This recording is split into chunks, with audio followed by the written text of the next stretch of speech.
Hey AfterBuzzers, welcome to an all-new Orphan Black After Show here at AfterBuzz TV. Tonight we're going to be breaking down Season 5, Episode 7, titled Gag or Throttle. We finally find out why Rachel is the way she is. There's so much to talk about, so stay tuned. You're tuning into the destination for TV superfan discussion, AfterBuzz TV. And now, let the buzz begin. Hello again, ABTV Clone Club. Thank you for tuning in to the Orphan Black After Show here at AfterBuzz TV. I'm your host, Sam Davidson. You can find me on Twitter and Instagram at SamD43. Let's go around and introduce ourselves. Let us know where we can find you on social media. Start with you, Rick. Hey guys, you can find me on all social media at Rick Hong, R-I-C-K-H-O-N-G. Hey, I'm Amy Maestri, and you can find me at Amy Maestri.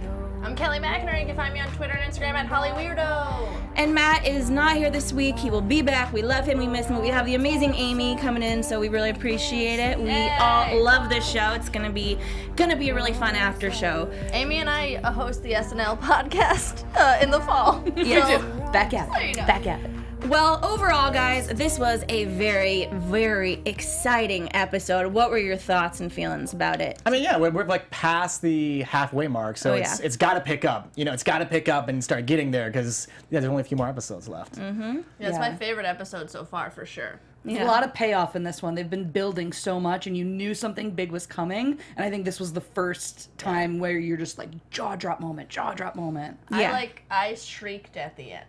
Oh. I was yelling in my apartment, like, "No!" I don't think you're the only one. Don't do it. Yeah, it was insane. I loved it. I'm so sad that there's only 3 episodes left. But let's start off talking about Alison, who has a little comeback this time. There was a moment that I thought, wait, is this a different clone? Like, is someone pretending to be Alison? Alison would never do this. Yeah, but when you got Donnie there, it's like... No, it was her. It was definitely her. But, like, what? I'm kind of confused. Did I miss something? I thought she was, like, kidnapped or something, right?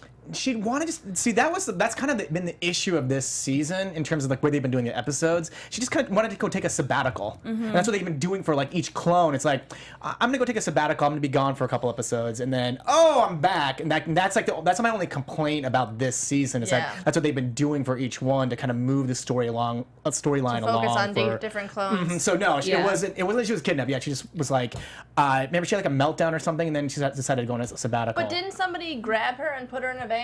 That was earlier, but then after like she got freed of all that, she had that. There's that episode that was really Alison centric of like her going back and having those really sad memories with Ainsley. Yeah, and I think she just kind of was like, a lot of shit has happened, and I need to relax for a bit. Yeah, because she essentially had her mental breakdown, started drinking, taking those happy pills that she accidentally gave to Donnie, but now she's back and with purple hair and a tattoo that says "Live Deep."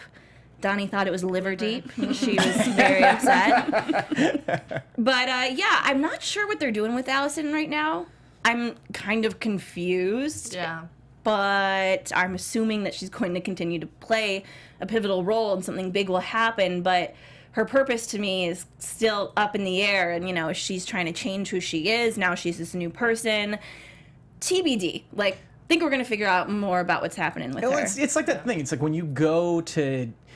I want to say her sabbatical maybe is like some version of like rehab. Yeah. She's gone and she, we've always seen her every season. She's very controlling. She controls him and she's finally like, no, I'm not going to control you. I'm not going to yell at you for this. And she's talking about a bunch of philosophers. And so, and so it's like, I don't know what they're doing with her. Yeah, I think it might lead to another breakdown after the breakdown because I think she's going to realize, like, she needs all of her scissors. She needs her craft table. She needs to be able to tell Donnie exactly what to do. Like, I think it's going to catch up to her. Yeah, I do too. It'll be fun to maybe see them jam out a little bit. I'm hoping for a good jam session because now music is her new outlet. I did like how the music was still very Alison. I was worried that she'd get, like, super dark or whatever with the tattoo and the hair, but it's still, when she played that and she was, like, getting into it, I'm like, okay, so she's still kind of the same. Yeah. So those are little Alison moves. Yeah. She'll come back to us. And then next, let's talk about Cosima. So they made it back, her and Charlotte did. And I loved that when Scott saw her, and the wizard is, I guess, what we call him, his buddy. And, I just really liked that moment. For me, that was a big payoff to know that that Cosima was safe again, Yeah. and that her and Charlotte made it out, because that was, you know, that was a whole thing. So we are confident that Cosima is 100% on our side now, because there was a few moments where we were worried. I think I was worried towards the beginning that, you know, Cosima was being brainwashed. I didn't think she'd make it out of there that soon. I mean, it's been 8 episodes, but still, or 7. Sorry, 7. Well, I think she's very much science driven.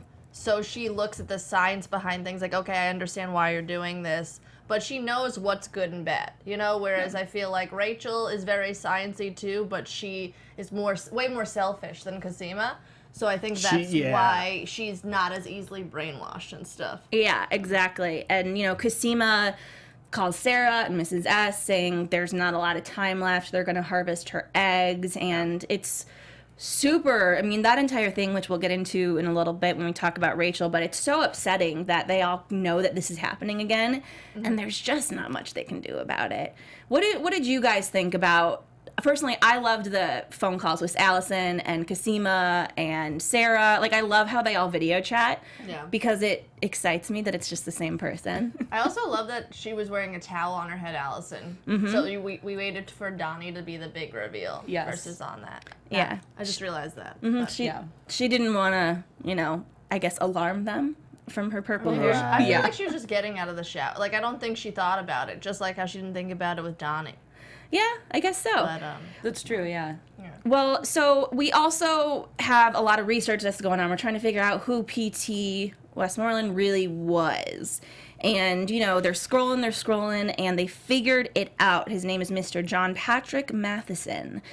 To me, it seemed like a big reveal, but I thought we already knew that he wasn't who he said he was. So it's some random dude's name that I don't know. I kind of thought a bell was going to go off. Oh, we know that name somehow. But we didn't. It kind of like was a little bit blown up of a bigger deal to me than it was. What did you guys think about that reveal? Yeah, because like you said, we got the payoff, but like only half of it, I feel like. Because I was waiting for it to be either a name that we knew or that name was connected to another name that we knew somehow. So I'm still thinking that, you know, that probably is the case, but it would have been nice to get that reveal at the same time so that it was a bigger, like, oh, man. Yeah. It's because last episode it was better, where you finally realized that, like, yeah, this guy, you weren't here, but I kept saying, like, he's a Dread Pirate Roberts. Where it's like he just keeps, you know, like someone else just keeps stepping in and saying, "I'm the Dread Pirate Roberts. I'm the Dread Pirate Roberts." So like it was like confirmation that like, okay, this guy definitely is not who he says he was. So like to kind of get who he really was, right? It's kind of just like, well, okay. Yeah. I wanted to see how he died or how he killed himself, because we learned that from the others, and then we just saw his name, and she was like, "Oh my god," and that was it. Again, I think there's more that we'll get from that. When we did get a lot of answers this episode, we saw Mark, okay? So there is another caster clone left. He's the only one that's left. Man, if Matt was here, he'd be so stoked. That's true. That is true. He would be so happy. And this whole Virginia-Mark relationship, it takes me a while. I haven't seen... That was season 3. Yeah. And like I've said many times, I think that was my least favorite season. I'm pretty sure I've watched every season besides season 3 at least once more in its entirety. Right. So this is all a little bit fuzzy to me, but yes, Mark is the one. He's with Gracie. Yeah, that was with Gracie. And I'm trying to remember where we left off with them. If we thought they got killed for some reason, or I wish they did a flashback to remind us. I think they just escaped, but he showed signs of sickness. I think that's the last time we saw them, but I'm not positive. I'm going to jump on the chat and try to find out, see if someone else wants to play. Yeah, jump on the chat. That would be awesome. Because I know Gracie ended up cutting a deal to get Mark kind of back, so I think they kind of thought that they were out free and clear, but then also, he was starting to glitch a little bit, and so I think, he kind of needs to come crawling back at this point, and then he also had, the really, bad relationship with Cody too, because he was the one who left, who tried to get out of everything and start a life with somebody else. It was super interesting though to see him needing her. He knows that he needs her, and what he's offering up is Helena apparently. And this is one of my biggest qualms about the season is that we haven't seen enough of Helena. Yeah. This is the last my favorite. season. What's going on? Way more Helena. Way more. I mean, I'm really hoping it's going to be Helena heavy the last 3 episodes. But, you know, we see her in the convent and Gracie is there standing over her. You know, we see the camera follow her into Helena's room and then we have the reveal that it's Gracie and I'm thinking, oh, okay. Back to season 3 again. But I think it'll, again, all tie together. Do you think that Helena is going to kind of be brought back in this world because both Gracie and Mark are back now? Is this how we're going to bring her back with everybody else? What do you mean? Like, bring her back to Lita or whatever? Well, yeah, we just haven't seen a lot of her. Bring her back into the story, maybe with some other clones or involved in this whole thing. Oh, yeah, I think they're gonna go and try and grab her from the coven. I almost said covenant. I don't know. I say covenant I know what you're talking about. all the time. I know, covenant. I understand what you're talking about. But, yeah, I think, and she's gonna fight back and kill everybody, as per usual, you know? Yeah. Yeah, they need she to is a let her badass, loose. you're right. Let her loose, man. I can't wait. I mean, those babies are still in there, and I really thought the babies would come out by now. Yeah. But I'm hoping... It's been a long 9 months. Yeah. I'm thinking the babies are just going to pop out, like, 10 years old with knives and just murder everyone. just, like, And murder bleach blonde everyone. hair. Yes, and completely save the day. So next, let's talk about Sarah a little bit. We didn't get as much of her this episode, like we said, this episode was very Rachel heavy, but it was so sad to see her lose control of the situation with Kira. And when you see Mrs. S and Sarah switch places, as though, you know, Mrs. S is the one that's being like, let's do anything we have to, let's get out the guns. And Sarah says, you're the one that taught me to kind of dial back. What did you guys think about that moment? To me, I thought it meant, uh-oh, shit is going down if Mrs. S is acting crazy like this. Because she's the rock of everybody. Yeah, I think I mean, I don't think that that's the end of us seeing Mrs. S, like, get really impulsive. I think it's going to happen again. Like, I think there's going to be some... I mean, honestly, I'd love to see her and Helena team up and just kill the shit out of everyone. Yeah. Do you think maybe that's like the backlash of like seeing that her mom died? Wait, no, her mom died a while ago. Yeah. Not Susan. Susan isn't... No, I know, but just how she lost, and so maybe like she's starting to kind of lose like her perspective and her focus a little bit in terms of like how she usually is, or maybe it's Sarah maybe coming into her own and finally kind of stepping up as a character. Yeah. Now that we're getting towards the end of That's a good... I think the that, run, maybe. Yeah. All I know is that one scene with Sarah and Kira on the video chat. Wow. So good. Such good acting, you know? It was With so her good. tears in her eyes. Because there's nothing she can do. Yeah. Just that feeling of, and especially someone like her who loves to be in control and be the one who can do it, and to like know that she can't do anything. Yeah. And I know Tatiana Maslany, to your point too, she's brought up a lot of times that she loves the evolution of Sarah. From day one to like how selfish she was and just like, I'm gonna take the money and run. I don't care about these clones. You know, like it took her a long time, and so like the maturing of Sarah, and I think now like a new level of it we're seeing again. Maybe too. she's finally listening to Mrs. S and being like, okay, you know what? I'm not gonna be that way. Yeah. Well, I think someone said this in a past after show that we are afraid that Mrs. S might die, but essentially Sarah will take her place. And this scene really, you know, like validated that for me, that is definitely a possibility. I don't want Mrs. S to die, but like we said, yeah, Sarah has evolved so much and she's grown, so she could definitely, you know, fill those shoes. But back to that phone call with the drawings that Kira was showing her, I loved that. I thought it was so cool. She's so smart, Kira. Yeah. And, you know, there's the elephant and the mouse. She is the mouse. And I'm excited because I get it. I'm like, okay, Kira, I understand your language here. And yeah, I mean, she essentially tells Sarah that they're going to take her to the island. And that is really when things start getting very, very scary for everyone. And to see Kira cry. Kira isn't really a crier. Yeah, I never really liked her that much, to be honest, because I don't like kids, and she's not really relatable. But She's been kind of a brat though too. So yeah, she's kind of a little bratty. But that scene, and just like her and her, like the relationship with her and her mom, it was just like, I get it now. Yeah, just the way she was saying everything of just like, And then the mouse cried. Yeah. And then I'm just like, oh God, that poor mouse. Like, this is the saddest thing I've ever seen. On that note, this is going to lead us to all the stuff about Rachel and Kira. So we get these flashbacks with Rachel, with Dr. Leakey. And, you know, I think what they were trying to do this episode was, of course, draw a parallel between Rachel as a child and what Kira is going through right now, and that another choice can be made.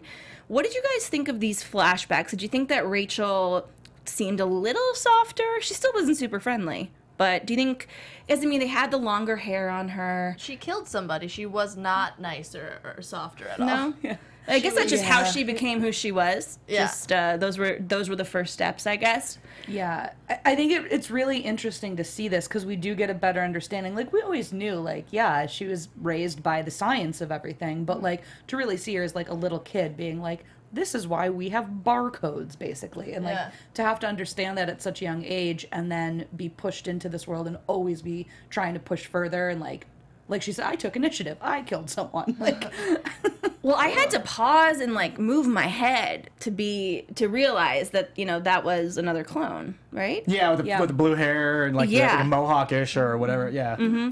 Which was interesting, but in a way, Rachel's explanation of doing that was you were watching her die. We were watching her suffer and die, and she had a terrible life.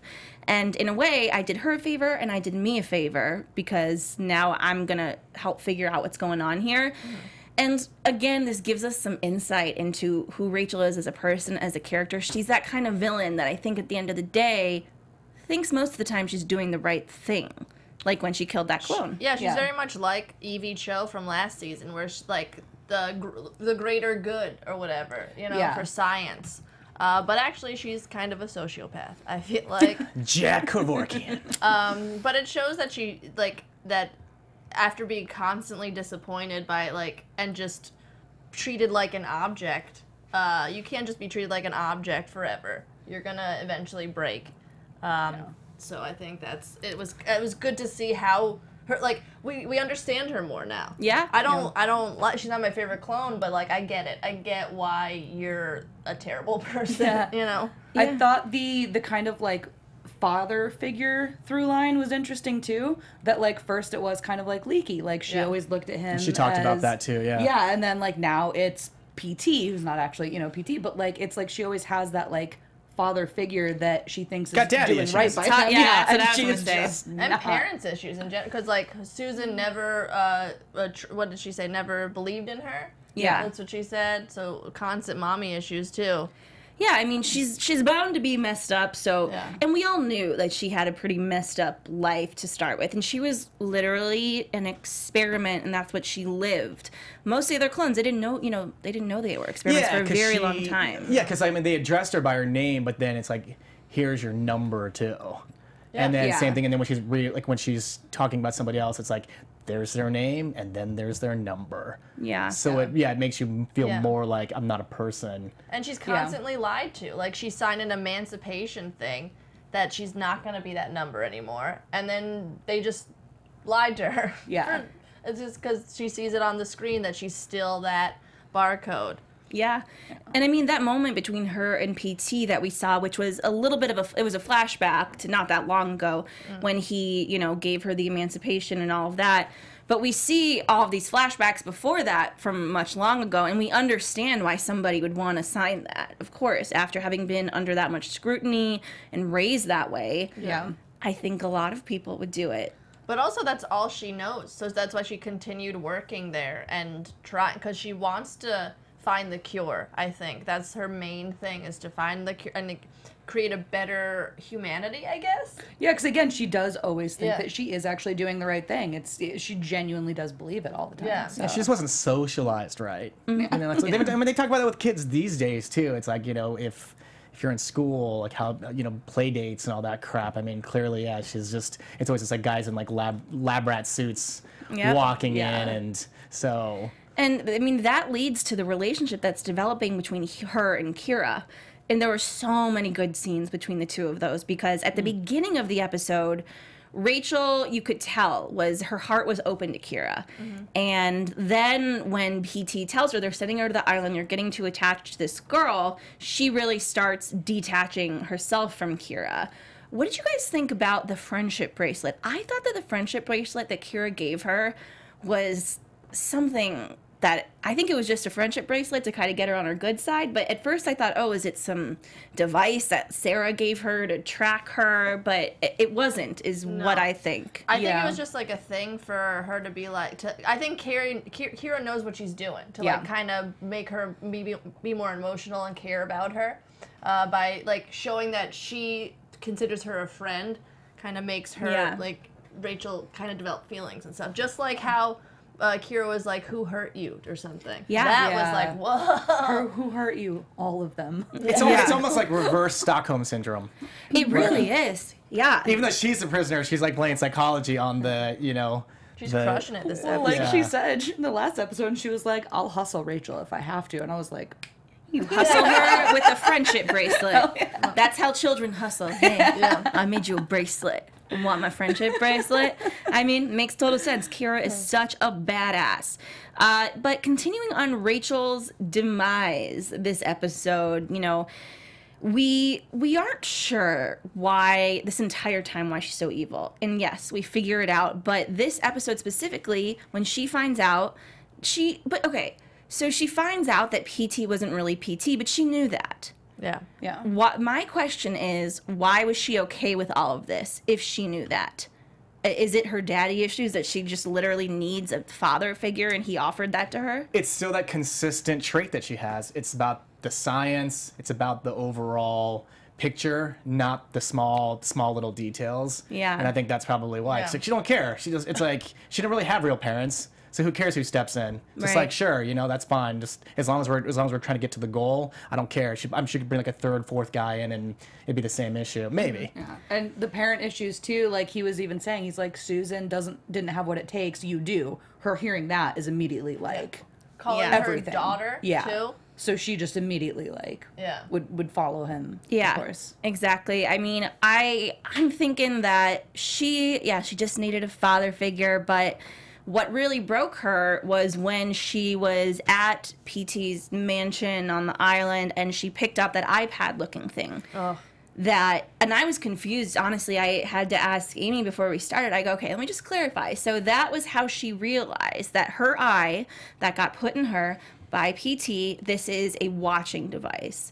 And that is what really, really cracked her, right? Yeah, because, I mean, it was bad enough when she realized she technically was still property and, like, he'd been lying about that stuff. But the fact that he's literally been able to see everything that she is doing since she got that eye, like, insane. It's, like, another level of just, I feel like this is something she's never experienced before. Like, she's been experiencing so much shit all her life, but this is, like, what the hell? It's such an invasion. Yeah, it's more of an invasion than Big Brother because you know, Big Brother might be a camera and you know Big Brother's watching. Yeah. But know that Big Brother's like actually watching what you're watching is like completely. And you also sign up for it. But on that note, it makes me think Rachel's such a smart woman. Did she really think that I came, you know, free of like weirdness? She knew at the end of last season she was seeing those weird flashes, yeah. Yeah, so it's like we had that implanted in us, pun intended, last season, but we kind of dropped it and then we picked it back up this episode. For me, I'm kind of thinking I would have thought she would have put something together that there's something going on with this eye. I think she trusts science and people too much, in a way. Yeah. Like, once he called her, like, his daughter, he had her, you know? So he could do no wrong. Oh, he just fixed my eye. It's a super eye that sometimes sees... It guided me to him, you know? She would find a way to justify anything at that point, just because, Yeah, I guess so. I mean, again, I'm probably going to rewatch this season in its entirety after it's over because I think we'll understand so much more about what's going on.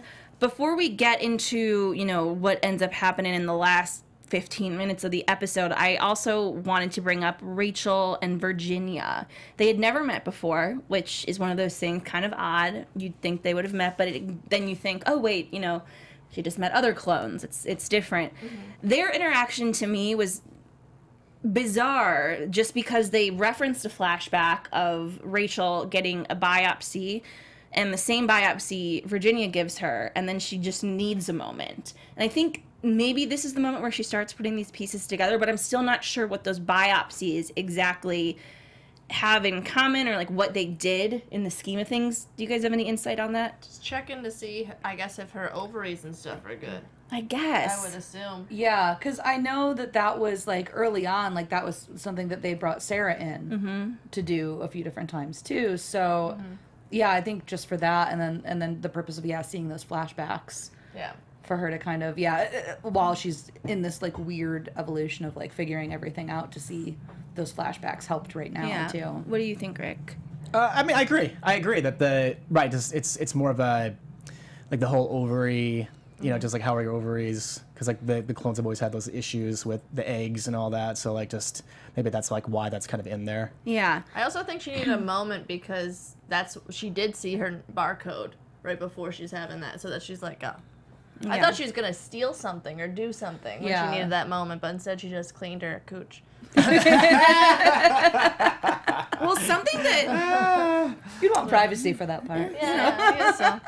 Something this scene brought up for me is that they mentioned earlier in the episode that Kira was going to be Eve, you know? And who is Adam? Who's Adam going to be? Because Virginia was in charge of the Castor clones. They were essentially Adam back then, and, you know, Lita was Eve. But they're making this whole new thing. Who's going to be the Adam? So we're going to see some like little asshole like, I don't show know. up like that's like... I've got an idea. I'm going to save it for predictions, though. Okay. I'll just leave that with you guys then. So we see... Not yet. Yeah, I know. It's almost like the rattle. So we see, you know, this complete breakdown with Rachel, and it was again one of those classic Orphan Black moments. You know, they took it far and then they took it even further. Yeah. You know what? I don't blame her. So, I mean, she's had one eye before. Yeah, I guess, and we've seen this before. Somebody rip their eye out of their head or yeah, we've seen this at some point. Well, see, what I like sure. too is that she just kept drinking and drinking and drinking, and I was thinking, is she gonna try to commit suicide? Yeah, is she gonna drink herself to death? Instead, it's just like I'm just gonna keep numbing myself so that. In a way, it's pretty smart. Like I was like, why is she getting wasted? Is she? Yeah. What's she gonna do? Like, she knew, like, all day, she was just, like, as things started unraveling, and she decided to, like, get Kira out of there, and, like, it was all just, like, this weird, like, planned-out process leading up to her knowing that she was going to stab her eyeball out of her face. Yeah. Although, you know, frankly, though, I'd rather just be, like, I guess I can hear, though, right? I'd rather be One-Eyed Willie and just go with the patch. Yeah. I mean, it was a very dramatic way, but I guess there is nobody that she could confide in to help her do this, maybe in a more... I don't know, medical, not as painful, you know, but we're all about science and doctors and all this stuff. So I'm like, couldn't you have just low-key been like, hey, will someone take out my eye? Yeah, it's like Cosima. It's like, give me some anesthesia. Like, knock me out real quick, Yeah. get that sucker out of there, and then bring me back to, we'll be good. Imagine going to a hospital and be like, hey, I just need my eye taken out. Is that okay? There's a guy watching you through it. Then she gets committed, and it's like, game over. Yeah, she would be committed real fast. She goes, please take my eye out. There's someone watching me. Yeah, she has no choices. She's just got to go. It is, and then, you know, the moment, too, what led up to that, where she's watching her old movies, and she really connects with Kira, so... That, and then she had to give her the sedative in the orange juice. I hated that scene when, you know, Kira didn't want to drink it and she knew someone was in there. But that whole time, Rachel was doing that to get her out of there. Yeah. It wasn't to take her to the island. And, you know, we find that out. We see Art again, and... Yeah, we haven't seen him in a while. I guess we're a little pissed. It's not his fault. Do you think so? You think she was texting him? Yeah. Yeah. Because he says like that whole, you won't believe what. Yeah, you're not going to believe this. Yeah. And it was Rachel, and so they all rush to get Kira out. And, you know, this is before she stabs herself in the eye, but I really liked that moment. Mrs. S whispers as the doors are closing, thank you. This is something that I just got the chills. Like, we've been waiting for this from Rachel for so long. This is what it took to, I think, have this connection with Kira. Realizing the truth, having the connection with Kira, and, you know, that's what we needed from her. But sometimes she does that. Like, was it last season? Like, was it last season where she's like, there's moments where she does have some clarity about being like a real person, making choices where you're like, yes, thank you, you've done the right thing. But then normally, like, she does something, and you're like, yeah, I feel fooled by her so many times. Oh yeah. God, we just get duped every time by this one. no, but... see, that's exactly. But it. are we like in the clear now? I don't think so. I know, even with 3 episodes left, it's still not clear. I'll never trust Rachel. Like I love this episode, and I understand her now, but she's still fucked up. You know? Yeah. She's still not gonna be 100% good or anything. She's still in it to win it or whatever. Well, it makes sense too that Kira was the thing that kind of helped change her for a moment, because I remember early on too when Leaky was like, when she was like, what's wrong with, or why is Sarah able to have, why is she the better one? And he was like, no, she's the defective one. We made you so that you can't have babies. And I remember she was like really affected by that. So she wanted to be a mom. Yeah. Like, so I think the stuff with Kira, Okay. like, was really like triggering for her because she wants to be a mom. Yeah. Like she doesn't admit it, but I mean, I remember that scene where she was like broken by the fact that he was like, "Oh yeah, it's bad that she had a baby. You're not supposed to be able to. We made you defective." Yeah. I mean, again, I think there's just so much jealousy between the two of them. And thinking about that conversation with Rachel and Sarah on the phone, the reason Rachel is being so kind of coy about everything is, you know, she knows PT is listening and watching, but it was just sad to see Sarah try to reason with her. And it, you know, but it did this is Rachel's way of showing love, I guess, right? Really warm and Yeah. fuzzy. Yeah. It's, mom goals there, you know, it's real Hashtag mom good. goals. Well, that's basically it for this episode. Let's get into some predictions for next week. I'm so excited. Your AfterBuzz TV predictions. All right, who wants to start off, Rick? I think, well, now what I want to see in this area of predictions is, so what's the aftermath of, they've got Kira. So clearly, like, now there's going to be a chase. Mm-hmm. There's going to be a chase, and so I'm hoping with this chase that it starts bringing the Sestras all back together one by one, slowly. It's like we are better as a whole than on our own. Yeah. So I'm hoping that's why they've taken Kira back, is to bring the sisters together. I like that. I like that too. Yeah, because I do want to see them all together again. But I think they're gonna let Helena loose. Yeah. I think once Helena learns what's going on, especially with Kira, she is gonna lose her shit. Finding out like everything that they've found out. So I think we're gonna there's gonna be a payoff for the fact that we haven't seen her a lot, and they're just gonna let her loose. Yeah. Especially because she loves Kira, you know? Yeah. They had that bond since season 1, you know? You hurt babies. Yeah. I was going to say that about Helena, but you took it. It's cool. No, I'm just kidding. Boom. I think PT's going to use his stuff to be the Atom. Because he's a idiot. Like, Ew. I think he wants to, that's why he created this whole persona. He just wants to rule everything, so he's going to use his own jizz to... Yeah, well, no, because like, she gets... I mean, one thing we didn't bring up is Right. they did... Yeah, she They wanted got the... it from Mark, too. Yeah, Okay. wanted his sperm, Yeah. his ejaculation. So I maybe think that's going to they're- be a trial. Okay, so maybe they're trying to make them the same. I don't know. I mean, because they never had any children to our knowledge, right?